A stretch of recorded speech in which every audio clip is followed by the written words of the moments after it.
YouTubers, welcome to yet another beer review with me, Peter the Master of Hobbits, again joined by Jakob. Lord Maltz. Yes, and today we're going to be looking at a beer I brought home from America. Yeah. This is a beer by Alpine Beer Company, and this is their Chez Monieux, or Chez Monieux, spelled with like fancy French, in a French way. It's a Creek Lambic, aged in oak barrels, and it's 7% alcohol. I had it there on tap at the brewery, and it's probably one of the most funky beers I've had in a long time. It kind of smells like blue cheese.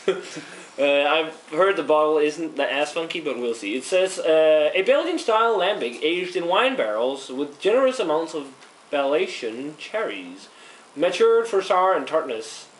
From especially introduced wild yeast and microbes. A puckering taste treat. And then their slogan, drink Alpine Ale or go to bed. They make some amazing hoppy beers. You've had one of them. I've had quite a few now, but this was pretty good when I tried it. So yeah, it's good. Oh yeah, we're brewing today, so... Yeah, we're brewing up kind of like it's a leftover brew with the stuff Jakob has left. It's gonna be like a hoppy pale wheat ale, kind of. The American tradition beer thing that never is very exciting. It's kind of a, whoa, look, that's cherry left over, I think. Oh yeah, it's funky, it smells like cheese. There's cherries in the... Yeah, and it's kind of weird that we're brewing the wheat ale, but that's not a really interesting style, but we're using some more interesting hops, so we'll see. Like Motueka for dry hopping, but yeah. But the beer I had the wheat malt laying around. Yeah, so we needed to get it used. But definitely looks like a creek. A nice dark ruby red color to it. Yeah, pinkish head. Pinkish head, yeah. Yeah, let's check out the aroma. Super funky. Dude, you smell the cheese? Yeah. It smells like blue cheese. It's so weird. It's not but still the cherries. Yeah, the cherries almost like there. a bubblegum aroma to it. Like, yeah, like kind of weird.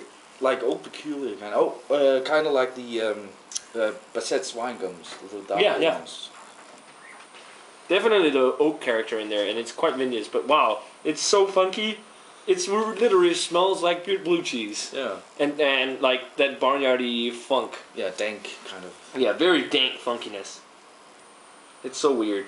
I've had cheesy aromas in a sour before, but not as intense in this one, which is kind of weird. But the cherries, along with that, the tartness, and a little bit of that oaky tannins. What else do you pick up?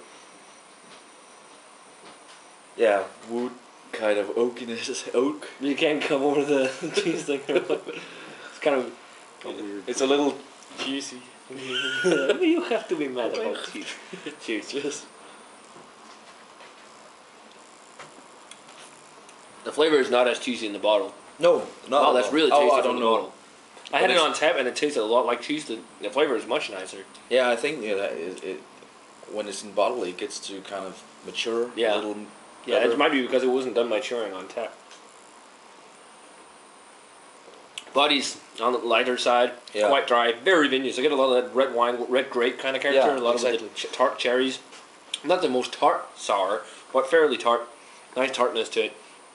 The kind of oaky quality. There is the funk. There is still that blue cheese kind of flavor in there. But it's much more toned down compared to what it's more balanced. Like it's the cherry is kind of like balances out the sourness. Yeah, kind of. But I can't really get the barrel aging or. I think that's the kind of vinous red grape note. I think it's very vinous. Yeah, it is. But Pat, the brewmaster, is wanting to perfect this style actually. Okay. That's why he keeps brewing in. Everyone wants him only to brew IPAs because he's so good at it. But he wants to perfect like a lot of different styles apparently. So he keeps brewing his sours. And I actually like this one much more now when I have it out of the bottle. So you like the bottle better? Yeah, than tap version for sure. Tart cherry note, a little bit of that balsamic vinegar. Yeah. I don't know.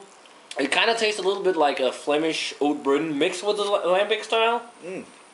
I'd say kind of, because usually I don't get too much of the vinous quality in Oud Bruins or Flemish sours. But I think it's pretty tasty. It's a decent. It's a good sour. What grade are you thinking from? I'm thinking 84. 84? Yeah. I was thinking an 87. I think it's really good, but it doesn't go up there like red poppy territory. Speaking of American sours and stuff like that, but I think it's a good way to go and like brew a beer like this. It's been done fairly well, and if he's wanting to perfect the style, it can only become much better from this. This is actually pretty tasty having it from the bottle compared to a tap. So if you still are able to get them of an Alpine Brewing Company, I'd say pick up a bottle and maybe age it, because I guess it will kind of age fairly well. But yeah, pretty good beer. So an 87 from me and an 84 from Jakob for the Alpine Beer Company's Chez Monieux. Remember to they actually also do one called Chez Me. Which is like I think it's like Goose or something like that. Yeah. But yeah, remember to let us know what you think of the Shame on You. Shame on me. No, shame on you. If you've had it. As always, remember to comment, subscribe, check out the Facebook fan page and Twitter, and we're gonna say cheers. Cheers. And we're gonna see you guys in another beer review.